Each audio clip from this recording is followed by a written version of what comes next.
रब इश्रह ली सदरी व यस्सिर ली अमरी वहलुल उक़दतम मिन लिसानी यफ़क़हू क़ौली। अस्सलाम वालेकुम, doctor Sania Bashir here, consultant diabetologist and CEO of diabetes tele care. एक बहुत इंटरेस्टिंग टॉपिक आज मैं लेकर आई हूँ, जिसके लिए अमूमन खवातीन इस कंप्लेन का शिकार होती हैं और बार बार अपने डॉक्टर्स के पास जाके भी इस चीज़ की शिकायत करती हैं। और एक ऐसी शिकायत जिसके लिए काफ़ी ज़्यादा होम रेमेडीज़ की तरफ जो है वो जाया जाता है, और ना सिर्फ खवातीन बल्कि मर्द हजरात भी इस तकलीफ की वजह से, इस शिकायत की वजह से परेशान रहते हैं। जी हाँ, हम जिस मसले की तरफ बात कर रहे हैं वो है बालों का गिरना।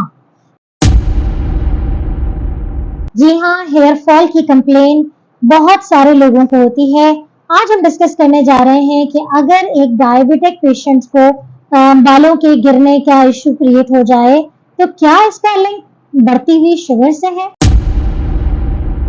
और अगर है तो कैसे है, और इसकी ट्रीटमेंट क्या है। तो इस वीडियो को एंड तक देखिएगा और मुझे ज़रूर अपना फीडबैक दीजिएगा कि आया आप भी इस मसले का शिकार हैं या नहीं है।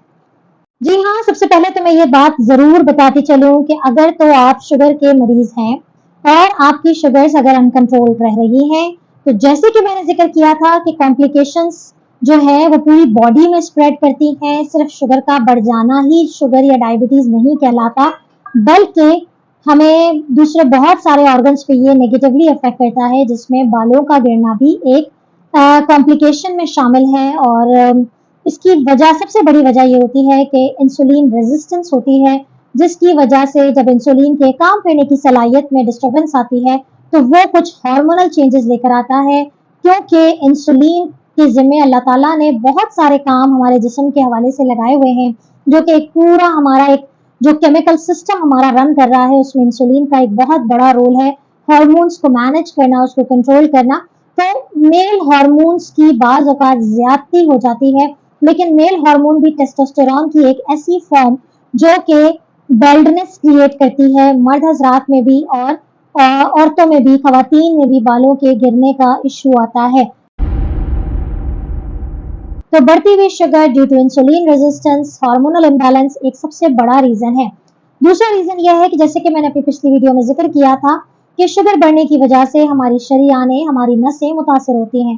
तो जब शरीयानें मुतासर होती हैं, यानी कि ब्लड वेसल्स मुतासर होती हैं, तो खून की जो सर्कुलेशन है, जो ब्लड में मौजूद न्यूट्रिशंस की जो डिलीवरी है टू आर ऑल, हमारे जितने भी इम्पोर्टेंट ऑर्गन्स हैं, हमारे जितने भी आज़ा हैं, सब मुतासर होते हैं इसी वजह से कि उनको प्रॉपर तरीके से न्यूट्रिशन नहीं मिल रही। तो बालों को भी, हेयर फॉलिकल को भी जब प्रॉपर किस्म से न्यूट्रिशन नहीं मिलेगी, ऑक्सीजन नहीं मिलेगी, क्योंकि ब्लड सप्लाई उस शरीयान से आ रही है जो कि ब्लॉक हो रही है क्योंकि शुगर्स बढ़ी हुई हैं, तो खून का जो फ्लो है वो उस तरीके से मेंटेन नहीं है। तो ऐसी सूरत हाल में हेयर फॉलिकल वीक हो जाता है और बाल गिरना शुरू हो जाते हैं। अमूमी तौर पे बाल गिरते हैं तो हम ये सुनते हैं कि क्या हुआ, बाल गिरे हैं, दोबारा नए आ जाएंगे, क्योंकि एक सिस्टम हमारा चल रहा है कि बाल गिरते चले जाएंगे और नए ग्रो होते चले जाएंगे। होता यह है कि डायबिटीज ना सिर्फ बालों को वीक करके उनको गिरा देता है, बल्कि उसकी जो ग्रोथ साइकिल है, यानी कि उसके जो बनने का प्रोसेस है, उसको भी बहुत स्लो कर देता है।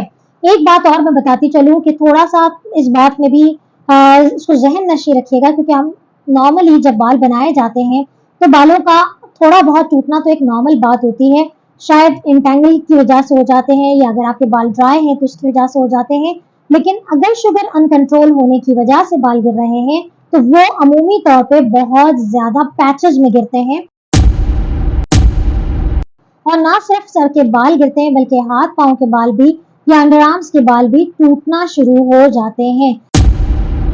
तो ये बहुत बड़ी निशानदेही है कि आपकी पूरी बॉडी में से जहां जहां अल्लाह ताला ने ऐसा सिस्टम रखा है कि वहां हमारी हेयर ग्रोथ हो रही है, तो वहां पर बालों का ना सिर्फ वीक होकर टूट जाना बल्कि उसकी ग्रोथ भी मुतासर होना है। तो ये एक इम्पॉर्टेंट पॉइंट है जिसको आपने जहन नशी रखना है कि ये एक बिकॉज ऑफ डायबिटीज होगा तो इस तरीके से लॉस होगा।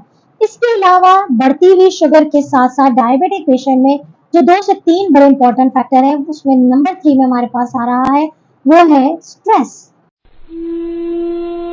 डायबिटीज पेशेंट्स यकीनी तौर पे एक स्ट्रेस लेवल उनका नॉन डायबिटिक पेशेंट से ज्यादा होता है, and stress is one of the leading cause of hair fall, क्योंकि स्ट्रेस की वजह से जो स्ट्रेस हार्मोन्स रिलीज होते हैं वो भी बहुत बड़ा रोल प्ले करते हैं कि आपके बाल जो है वो गिरना शुरू हो जाए, टूटना शुरू हो जाए, वीक हो जाए। इसके अलावा डायबिटीज पेशेंट में एक बहुत बड़ा रेशो है जो कि थायराइड की प्रॉब्लम्स का शिकार रहता है। तो इन सूरत हाल में भी बालों का गिरना एक आम सी बात हो जाती है क्योंकि हार्मोन चेंजेस आती हैं।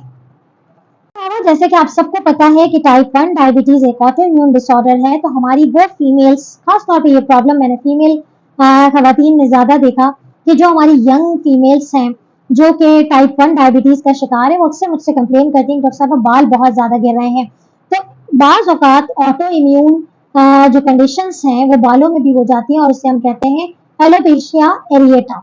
ये एक ऑटो इम्यून डिसऑर्डर है और यकीनन ये टाइप 1 के साथ जैसे दूसरे ऑटो इम्यूनिटी के रिस्क होते हैं, वैसे ही एलोपेशिया एरिएटा का भी रिस्क उनमें बढ़ जाता है, जिसके लिए फर्दर डायग्नोसिस और फर्दर इवैल्यूएशन की जरूरत होती है। अब बात करते हैं कि आया इतना हेयर फॉल हो तो उसकी ट्रीटमेंट क्या हो। ट्रीटमेंट से पहले ये सवाल जहन में आया है कि आया मेरे इतने बाल जो टूट रहे हैं, आया ये रिवर्सिबल है या नहीं, कभी ऐसा भी होगा कि ये कंडीशन रुकेगी या नहीं। तो अगर आपने अंडरलाइन कंडीशन पे काबू पा लिया, शुगर्स को कंट्रोल कर ली, प्रॉपर मेडिकेशन इस्तेमाल की, प्रॉपर डाइट कंट्रोल किया, प्रॉपर एक्सरसाइज की, इसके अलावा आपने स्ट्रेस को मैनेज किया या फिर आपके साथ साथ लाइफस्टाइल को बहुत अच्छा मैनेज रख रहे हैं, थायराइड का इशू है तो थायराइड की मैनेजमेंट प्रॉपर तरीके से कर रहे हैं, तो अगर आपने अंडरलाइन कंडीशन को मैनेज कर लिया तो यस, ये हेयर लॉस रिवर्सिबल होता है। एक सवाल जो मुझसे पूछा जाता है कि क्या हेयर लॉस के लिए कोई विटामिन इस्तेमाल करना चाहिए। तो अमूमी एक विटामिन होता है, एक तो विटामिन है और एक मिनरल होता है। विटामिन में हमारे पास vitamin B7 that is biotin. So biotin जो है वो हेयर फॉलिकल की ग्रोथ करवाता है, हेयर में मौजूद जो प्रोटीन है उसकी प्रोडक्शन को तेज करता है, जिसकी वजह से जो हेयर वीक हो रहे हैं और ग्रो लेस कर रहे हैं बिकॉज ऑफ डायबिटीज, तो वो बहुत ज्यादा हेल्पफुल होता है। लेकिन जब तक अंडरलाइन सोर्स ट्रीट नहीं होगा, जब तक ये बायोटिन भी अपना रोल प्ले नहीं करेगा, तो बहुत ज्यादा जरूरी है कि अंडरलाइन सोर्स को ट्रीट किया जाए।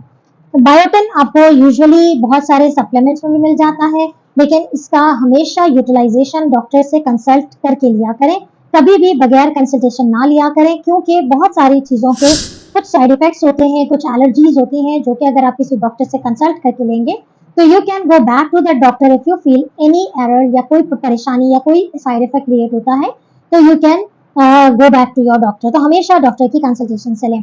इसके अलावा बायोटिन जो है वो कुछ खाने पीने में भी मौजूद होता है, जिसमें एग में, नट्स में, सीड्स में जो है वो एक बायोटिन की अच्छी मिकदार मौजूद होती है। इसके अलावा हमारे जितने भी हम खाने खाते हैं उसमें कहीं ना कहीं विटामिन B7 मौजूद होता है।